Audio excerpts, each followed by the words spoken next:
Hello, today we'll be talking to you about our project, Trajectory Analysis and Cluster Labeling of Single-Cell mRNA Sequencing Data.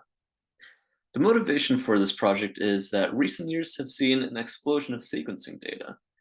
However, there's a lack of a standardized method for analysis, which leads to a lot of variation in how cells are being classified. So there's a need for a robust standardized method for identifying cell populations and lineages in a complex mixture. And we'll be doing this using diffusion pseudotime. So we'll start by plotting the cells in the transcriptome space, recording the distance from each cell to its k nearest neighbors. Then we'll generate a graph of edges between cells and neighbors, which we'll use to find the transition matrix. This will be used to compute the cumulative probability of a root cell transitioning to any other cell.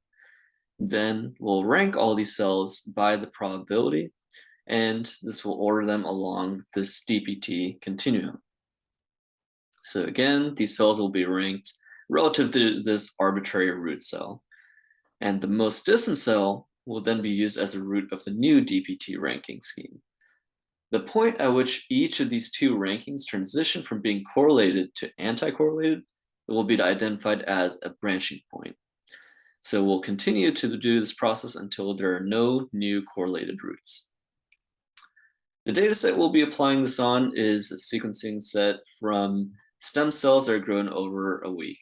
So there are a lot of cells and genes in here, but after data cleaning, we're reduced to around 5,000 cells and 3,000 genes to work with.